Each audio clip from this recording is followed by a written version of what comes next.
Bonjour à tous, merci d'être avec nous en cette jolie journée, deuxième jour sur le Salon des maires et des collectivités locales qui se tient à Paris jusqu'à demain soir. Et bien sûr, UDP TV est présent tout au long de la journée avec des invités, des débats, des prises de parole pour vous éclairer sur votre quotidien. Et là maintenant, on va faire un petit saut dans le futur, figurez-vous, puisque du 26 juillet au 11 août, puis du 28 août au 8 septembre 2024, la France va vibrer au rythme des Jeux Olympiques et Paralympiques. Près de 11 000 athlètes, 206 délégations et 16 millions de touristes sont attendus à Paris et en région pour cet événement planétaire qui représente bien sûr une très belle opportunité pour toutes les entreprises de proximité, puisqu'on sait combien notre gastronomie, notre artisanat, nos services sont réputés partout dans le monde.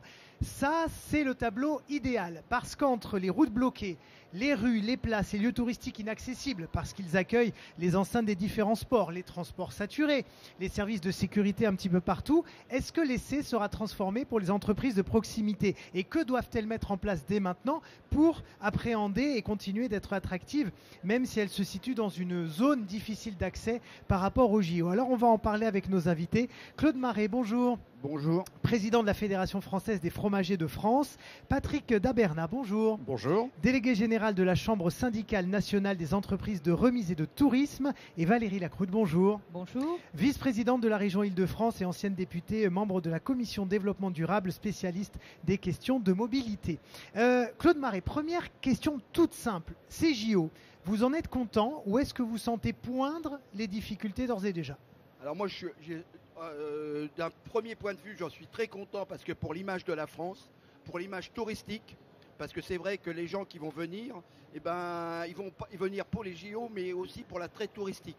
Donc ça va avoir des retombées à plus ou moins long terme, parce que même les gens qui ne vont pas venir pour les JO, ils vont avoir notamment, si tout se passe bien avec cette fameuse parade sur la Seine qui est quelque chose de très innovant, où ils vont voir tous les monuments, ça va donner envie. Donc il y aura aussi une portée instantanée, mais aussi une portée future. Et c'est vrai que, naturellement, un événement d'aussi grande ampleur, ça va avoir des conséquences sur notamment la logistique et tout, les commerces et tout. Alors, il y a du pour et il y a du contre. Mais il faut être un peu plus optimiste qu'on veut l'être. Et puis, il y a pas mal de choses qui commencent à se mettre en place. Alors, c'est vrai que c'est pas évident, notamment la définition des zones, parce que en fonction, c'est du millimètre par millimètre, je dirais presque du centimètre par centimètre, parce que, oui, mais finalement, il y a ça qui est là, dedans ou ça qui est pas dedans, mais il faut le mettre dedans. Donc, on verra comment évoluent les choses en espérant que tout le monde y mette du sien et soit pas trop pessimiste. Alors, il y a l'artisanat, le commerce, bien sûr, mais il y a les professionnels du transport. Et là, j'ai quand même l'impression que ça va être un petit peu coton, si je puis me permettre l'expression. Vous avez parfaitement raison, mais globalement, c'est un effet d'aubaine extraordinaire parce qu'effectivement, c'est un événement mondial, international, qui va attirer énormément de monde. Ceci étant, donc, la profession, la filière est très contente, mais il y a aussi des inconvénients majeurs, avec des restrictions de circulation qui vont être complètement folles. Notamment un arrêté du 5 mai 2022 fait que notre activité, c'est-à-dire les VTC limousines, n'auront pas la possibilité de circuler sur l'ensemble des sites. Donc ce qui est un vrai problème, une restriction importante, mais en revanche, on pourra circuler dès lors qu'on aura un macaron de nos sponsors, mais c'est tout. Mais alors qu'il y aura des centaines et des centaines de milliers de gens à transporter, on se prive d'une manne extraordinaire. C'est un peu dommage. Et est-ce que vous êtes en train de travailler avec votre fédération pour essayer justement de trouver des dérogations, des solutions ? Alors nous travaillons dans tous les sens, avec les instances gouvernementales bien évidemment, avec la municipalité, mais on n'est pas très entendu. Et donc j'espère que cette émission de télévision de l'UDP nous permettra d'avoir une audience différente. Écoutez, nous avons la vice-présidente de la région qui est avec nous, donc on va en parler avec elle. On est tous d'accord pour dire que c'est un superbe événement, on est tous très contents et très fiers. Néanmoins, pour ceux notamment qui habitent en Île-de-France, on sent que ça va être un petit peu la galère. Il faut qu'on soit clair. Néanmoins, je sais aussi qu'à la région, on travaille pour rendre tout ça possible. Racontez-nous de quelle manière. Alors, oui, effectivement, c'est un événement et quand on entend nos deux interlocuteurs, on sent bien le côté positif et les inquiétudes d'autre part. Et c'est vrai que c'est un événement planétaire, vous l'avez vite dit, donc un événement que l'on ne peut pas rater et qu'il ne faut pas rater. Alors, la région Île-de-France y travaille, bien évidemment pas toute seule, j'ai même envie de dire, et je ne vais pas renvoyer la patate chaude, mais presque, puisque c'est l'État qui est en charge de cet événement et notamment la délégation interministérielle qui s'occupe de ce sujet-là, mais c'est vrai que la région Île-de-France a à sa charge les transports en commun au travers d'Île-de-France Mobilité.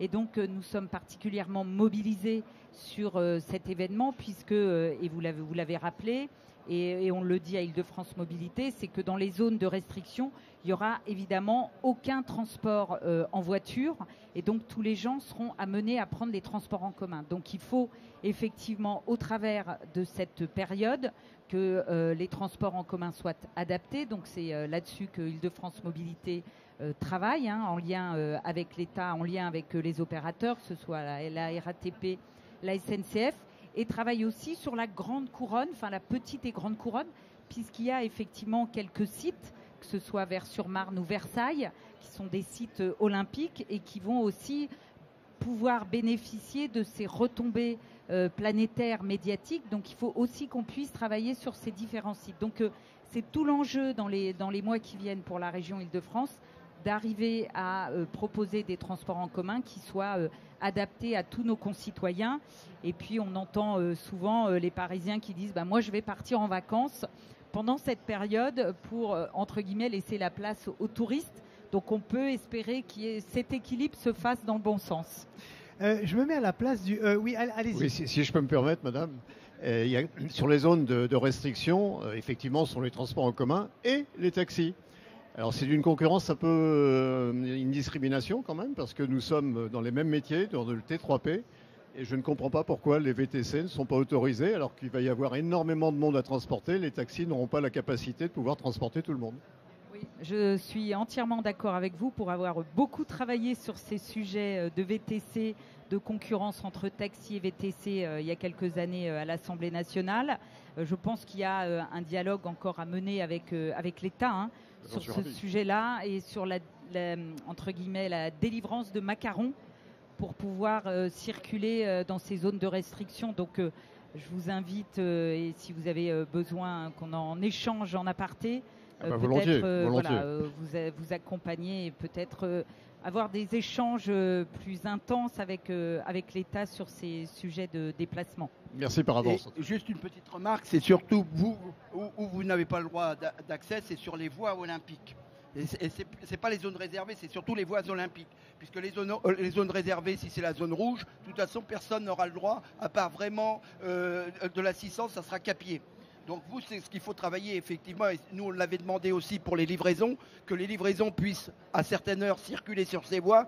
Et le problème, c'est qu'à chaque fois, la réponse de la préfecture, elle est simple, c'est que si on donne une dérogation pour un, il faut donner la dérogation pour l'autre, parce que c'est vrai que nous, au niveau des petits commerces, nos problèmes, c'est les livraisons. Et donc, on avait dit, avant 6h ou 7h le matin, comme il n'y a pas encore les voitures olympiques, c'est-à-dire le transport des athlètes, des officiels, etc., on avait demandé ça. Justement, qu'est-ce qu'on vous a répondu? Parce que j'en entends beaucoup parler, effectivement, de ces livraisons avant 8h ou avant 7h. On nous a répondu que le problème, c'est que si on demande ces dérogations-là, vous voyez, les VTC, c'est normal qu'ils aient des dérogations aussi. Et il y a plein de gens qui demandent des dérogations.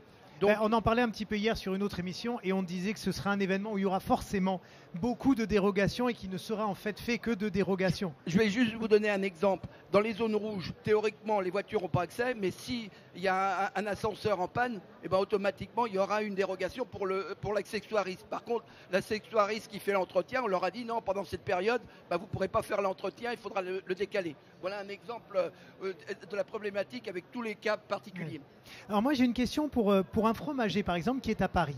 Il se dit, il y a des touristes qui viennent. Le fromage, c'est quand même l'emblème de la France avec la boulangerie. Donc peut-être que je vais faire du chiffre d'affaires parce que l'Irlandais, l'Américain, enfin pas l'Américain, je crois, parce qu'ils ne peuvent pas ramener de fromage, je crois. Mais en tout cas, il y a un certain nombre de personnes qui aimeraient bien peut-être ramener du fromage et donc il y a une opportunité. Est-ce que, alors que c'est le mois d'août, vous engagez vos adhérents à rester ouverts ou pas? Quelle est la décision qui a été? Alors, la décision, c'est que nous, chacun prend sa décision. Sachant qu'au mois d'août, habituellement, plus de 50% des fromagers sont fermés. Étant donné que ce n'est pas la bonne période avec la chaleur, étant donné que vous avez énormément de Parisiens qui s'en vont en vacances, et puis on a nos salariés qui veulent partir aussi en vacances au mois d'août. Donc leur question, elle est double. D'une part, est-ce que je suis dans une zone qui vaut le coup d'être ouvert ou pas? Parce que quand vous êtes dans une zone qui n'est pas à côté des sites ou à côté vraiment d'une zone touristique, et encore, est-ce que ça vaut le coup? La deuxième chose, c'est nos clients habituels vont partir, on va avoir en face de nous des touristes qui vont beaucoup loger en Airbnb ou en hôtel, donc qui ne consomment pas de la même façon. Et la dernière chose qui est importante, c'est concernant nos salariés. Nos salariés, il faut savoir que comme toutes les professions, on a des soucis d'attractivité de nos métiers, donc on est en manque de personnel. Si à votre personnel, vous leur dites « viens travailler au mois d'août », bah, vous êtes sûr que vous n'allez pas le retrouver au mois de septembre. Donc il y a cet équilibre à voir entre dire à faire la balance, et puis aussi des petites... Après, il y a naturellement les questions techniques. Est-ce que je pourrais être livré? Est-ce que le matin... Un exemple concret, il faut savoir que maintenant, les commerçants n'habitent plus au-dessus de leur commerce. Donc ils habitent loin. Donc ils viennent le matin en voiture. Ils ont souvent un parking. Ce parking est dans la zone rouge. Est-ce que j'aurai le droit d'y aller? Parce que s'il n'a pas le droit d'y aller, ben, il ne peut pas venir avec sa voiture.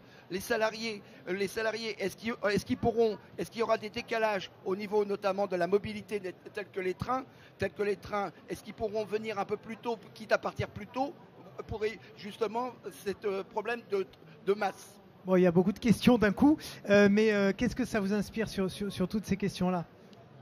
On est face à un événement totalement exceptionnel, donc c'est vrai qu'il y a un besoin d'adaptation, de discussion, de réunion. Je sais que beaucoup de réunions sont en train de se tenir sur toutes les professions, toutes les thématiques, et donc au fur et à mesure, voilà, un certain nombre de questions vont être résolues. Mais on a peur de ne pas être prêt, en fait, pour qu'on soit clair. On a peur de ne pas être prêt et que finalement les professions se retrouvent lésées au final, qu'on leur dise bon ben.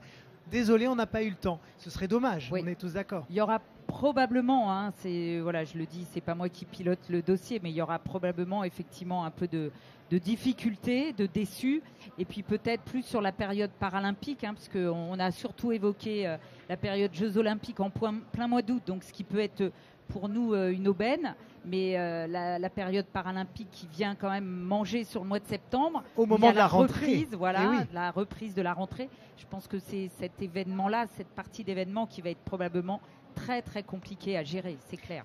Patrick Daberna, pour vos adhérents, quel choix aussi ils vont faire? Parce qu'évidemment, en août, les VTC probablement prennent aussi leurs vacances, sachant qu'il y a moins de monde à Paris. Est-ce que d'un coup, ils vont rester plus? Si toutefois, ils ont un macaron, s'ils n'ont pas de macaron, ça ne sert à rien? Alors, on espère que d'ici là, ils auront un macaron. Tout le monde aura la possibilité, effectivement, de circuler sur ces fameuses zones. La difficulté, ça va être effectivement d'avoir également les ressources, de trouver des chauffeurs, de trouver les bonnes voitures. C'est une période un peu compliquée, comme le disait madame, mais on trouvera des solutions parce que c'est un événement exceptionnel et que ça ne se produira pas forcément avant une centaine d'années. Parce qu'il y a aussi l'histoire de l'accès aux aéroports, qui est toujours un problème aussi entre les VTC et les taxis. On sait que même maintenant, à des périodes normales, il n'y a pas assez de taxis et de VTC aux aéroports pour quand les avions arrivent et que c'est toujours une galère. Donc on imagine 16 millions de touristes. Il y a un travail là aussi avec les aéroports de Paris. Nous travaillons également de concert avec les aéroports de Paris pour trouver des solutions, notamment sur les accès qui ne sont pas forcément aujourd'hui optimales, comme chacun sait. Mais on avance petit à petit sur tous ces dossiers. C'est un peu compliqué. Les décisions ne tombent pas systématiquement aussi rapidement qu'on le souhaiterait. Mais on garde l'espoir néanmoins. On garde l'espoir. Mais la question, et c'est quelque chose qui revient régulièrement quand on fait ces émissions, c'est que j'ai l'impression que les artisans, commerçants, libéraux sont concertés mais pas écoutés. C'est quelque chose qui revient et depuis plusieurs années que je vous retrouve ici sur ce plateau. Quel est le point, je vous pose la question, qui peut faire basculer vers la réalité de ce que vous demandez?